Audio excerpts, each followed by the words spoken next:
Doctor BR Ambedkar 135వ జయంతి సందర్భంగా కడప జిల్లా బద్వేల్లోని నెల్లూరు రోడ్డులోని ఆయన విగ్రహానికి MLA doctor Dasari Sudha YCP నాయకులు పూలమాలలు వేసి నివాళులు అర్పించారు. ఈ సందర్భంగా మాట్లాడుతూ అంబేద్కర్ అణగారిన వర్గాల కోసం పోరాడిన గొప్ప మహనీయుడని కొనియాడారు. సమానత్వం, సామాజిక న్యాయం కోసం ఆయన చూపిన మార్గం అందరికీ దిక్సూచిగా నిలుస్తుందన్నారు.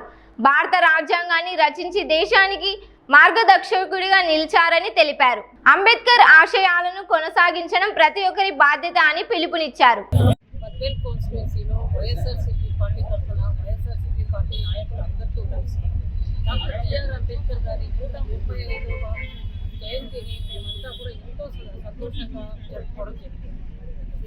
ఈరోజు ఈ కార్యక్రమం సందర్భంగా మేమంతా కూడా ఆయన్ని ఘనమైన నివాళులు అర్పిస్తూ ఆయన జీవితకాలంలో ఆయన ఏ విధంగా అయితే సమానత్వం కోసం మనుషులందరూ సమానత్వం కోసం ఏ విధంగా కృషి చేశారు, సమానత్వం కానీ స్వేచ్ఛ కానీ న్యాయం కోసం ఆయన జీవితం అంతా కూడా పోరాడిన విషయాన్ని కూడా మేమందరం గుర్తు చేసుకుంటూ ఈరోజు అందరికీ తెలిసిన విషయాలైనప్పటికీ మరొకసారి గుర్తు చేసుకుంటూ దేశమంతా కూడా ప్రపంచ దేశాలన్నీ కూడా గర్వించదగ్గ రాజ్యాంగ నిర్మాణానికి కమిటీకి చైర్మన్షిప్ వహించిన ఆయన సేవలు కానీ, ఆయన లేబర్ మినిస్టర్గా కానీ, ఫస్ట్ న్యాయం మినిస్టర్గా కానీ ఆయన దేశానికి అందించిన సేవలు కానీ, అదొకటే కాకుండా మహిళలకు చాలా మరి ముఖ్యంగా మనందరం కూడా గుర్తు చేసుకోవాల్సిన విషయము.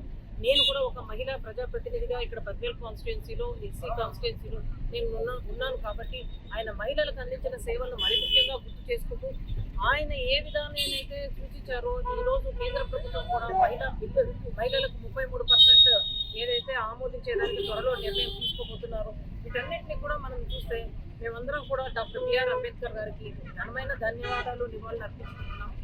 అదొకటే కాకుండా ఏదైతే ఆయన సమాజము సమానంగా ఉండాలని కృషి చేసి ఎన్నేళ్ళు ఎంతో మార్పు తీసుకొచ్చారో అయినప్పటికీ కూడా ఒక విషయం అయితే చెప్పదలుచుకున్నాను. నేను కూటమి ప్రభుత్వం వచ్చిన తర్వాత ఏదైతే కన్నా ఈరోజు మన ఒక గ్రామంలో ఎస్సీలను ఏ విధంగా గ్రామ బహిష్కరణ చేశారో, నిన్నటికి మొన్న తిరుపతిలో ఒక మహిళ ఒక ఎమ్మెల్యే ద్వారా బాధితురాలైన మహిళను పోలీసుల సమక్షంగా కొడుతుంటే కూడా ఎలాంటి కార్యాచరణ లేదు. ఇవన్నీ కూడా చాలా బాధ కలిగిస్తున్న విషయం. ఎందుకంటే అంబేద్కర్ గారి జీవితకాలం అంతా కూడా అంటరానితనము వీటిని నిర్మూలించాలని ఆయన పాటుపడ్డారు. మహిళలకు మంచి స్థానం ఉండాలి, మహిళల అభివృద్ధి అయితేనే దేశం అభివృద్ధి పదంలో పోతుందని ఆయన భావించారు. కానీ ఈరోజు ఎలాంటి పరిస్థితులు ఉన్నాయి? ఒక స్పీకర్గా ఉన్న వ్యక్తి ఆయన ఒక డప్పు కొడుతున్న ఒక పెద్ద వృద్ధుడు ఆయన చెప్ప మీద కొట్టిన మనసు కష్టం కలుగుతుంది. ఇవన్నీ కూడా సో మేము కోరేది ఏంటంటే డాక్టర్ బిఆర్ అంబేద్కర్ గారు ఒక కులానికి ఒక వర్గానికి సంబంధించిన వ్యక్తి కాదు. ప్రతి ఒక్కరికి స్వేచ్ఛకు సమానత్వానికి అన్నిటి కోసము ఆయన రాజ్యాంగం నిర్మించారు. ఒక లేబర్ మినిస్టర్గా కార్మికులకు ఎందుకు పనిగా ఉండాలన్నది అందులో అన్ని వర్గాల వాళ్ళు ఉన్నారు. ఒక మహిళలకు ఒక హిందూ కోర్టు ఇనిషియేట్ చేస్తే దాంట్లో అన్ని వర్గాల మహిళలు ఉన్నారు. ఇలా ప్రతి ఒక్కరికి స్వేచ్ఛ కోసం అన్నిటి కోసం పోరాడిన వ్యక్తి.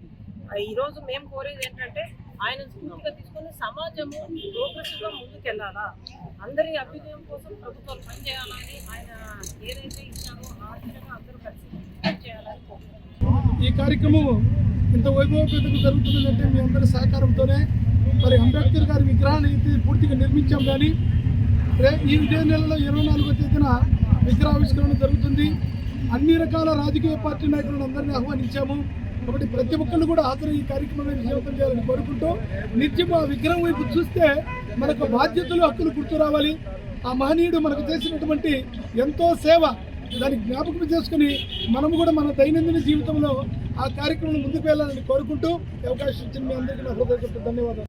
సందర్భాన్ని పురస్కరించుకొని ఇక్కడికి హాజరైన ప్రముఖులు, మా పెద్దలు మేడం గారు అయినటువంటి సుధా మేడం గారికి, శాసనసభ్యులు గారికి, అలాగే వైసీపీ నేతలందరికీ కూడా చుట్టుపక్కల నుంచి వచ్చిన అన్ని రకాల పార్టీలు, కార్యకర్తల, నాయకులందరికీ కూడా మా హృదయపూర్వక ధన్యవాదాలు తెలియజేస్తున్నాము. ఈ కార్యక్రమం ఇంత వైభవపేతంగా జరుగుతుందంటే మీ అందరి సహకారంతోనే. మరి అంబేద్కర్ గారి విగ్రహాన్ని పూర్తిగా నిర్మించాం. కానీ ఇదే నెలలో 24వ తేదీన విగ్రహావిష్కరణ జరుగుతుంది. అన్ని రకాల రాజకీయ పార్టీ నాయకులను అందరినీ ఆహ్వానించాము. కాబట్టి ప్రతి ఒక్కళ్ళు కూడా హాజరు ఈ కార్యక్రమాన్ని విజయవంతం చేయాలని కోరుకుంటూ నిత్యం ఆ విగ్రహం వైపు చూస్తే మనకు బాధ్యతలు, హక్కులు గుర్తు రావాలి. ఆ మహనీయుడు మనకు చేసినటువంటి ఎంతో సేవ దాన్ని జ్ఞాపకం చేసుకుని మనం కూడా మన దైనందిన జీవితంలో ఆ కార్యక్రమం ముందుకు వెళ్ళాలని కోరుకుంటూ అవకాశం ఇచ్చిన మీ అందరికీ నా హృదయపూర్వక ధన్యవాదాలు.